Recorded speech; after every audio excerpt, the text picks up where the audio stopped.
Ang upat ka espirituhanong kamatuoran.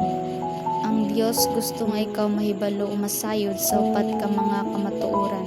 Una, ang Dios nahigugma kanimo ug siya adunay maanindot nga katuyuan sa imong kinabuhi.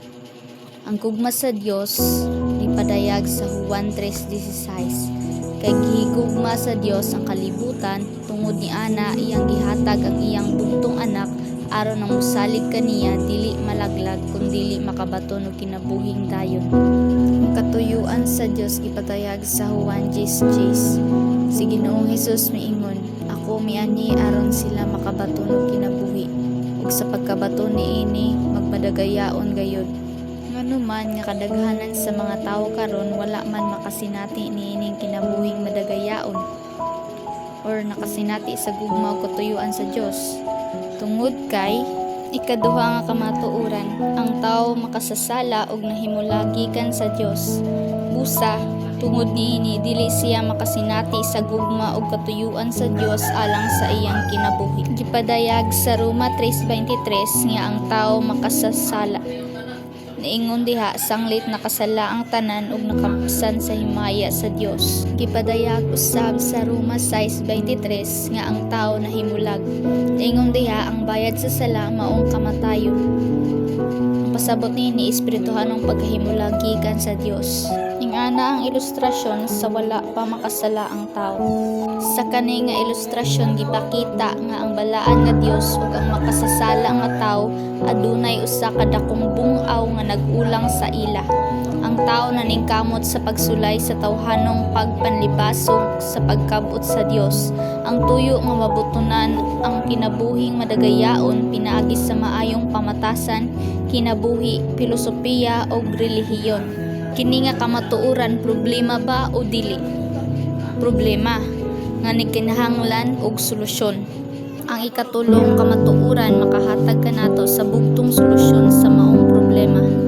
Ang ikatulong kamatuoran si Ginoong Hesus lamang ang bugtong solusyon o tubag nga gihatag sa Dios alang sa kapasayloan sa atong mga sala. Pinaagi kaniya imong mahibaluan ug masinati ang gugma ug katuyuan sa Dios alang kanimo. Gipadayag sa Roma 5:8 nga si Ginoong Hesus nagpakamatay. Niingon diha apan ang Dios nagpadayag sa iyang gugma alang kanatong pinaagi niini nga bisan sa makasasala pa kita si Kristo nagpakamatay alang kanato. Sa unang Korinto 15:3-6 gipadayag diha nga si Ginoong Hesus nabanhaw gikan sa mga minatay. Niingon diha si Ginoong Hesus nagpakamatay alang sa atong mga sala. Sumala sa kasulatan, siya gilubong, siya nabanhaw sa ikatulo ka adlaw ug nagpakita siya ngadto kang Pedro unya ngadto sa napulo og duha unya mipakita siya ngadto sa kapin sa 500 ka mga tawo. Sa Juan 14:6 gipadayag usab nga si Ginoong Hesus lamang ang bugtong dalan o agianan. Niingon diha si Hesus miingon, ako mao ang dalan, kamatuoran ug ang kinabuhi. Walay bisan kinsa nga makaadto sa amahan gawas kun pinaagi kanako. Gipakita diha sa ilustrasyon nga ang atong Dios nagbutang og taytayan sa bung-aw nga nagbulag kanato gikan kaniya pinaagi sa iyang pagpadala sa iyang bugtong anak nga si Ginoong Hesus nga nagpakamatay puli kanato.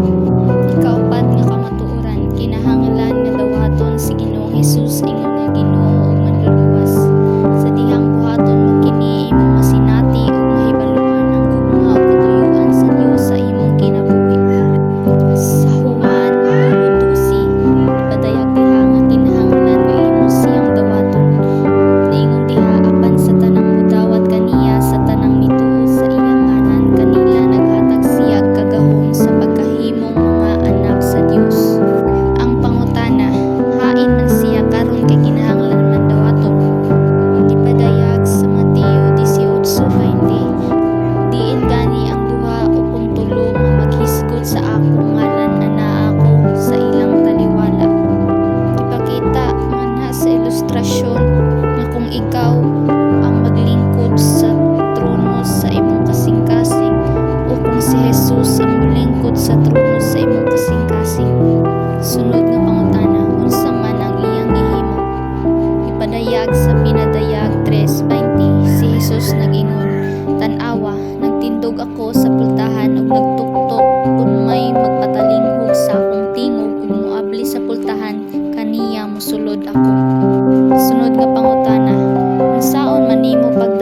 Kini hatag sa Dios dili tungod sa binuhatan aron walay bisan kinsa nga magpasigarbo.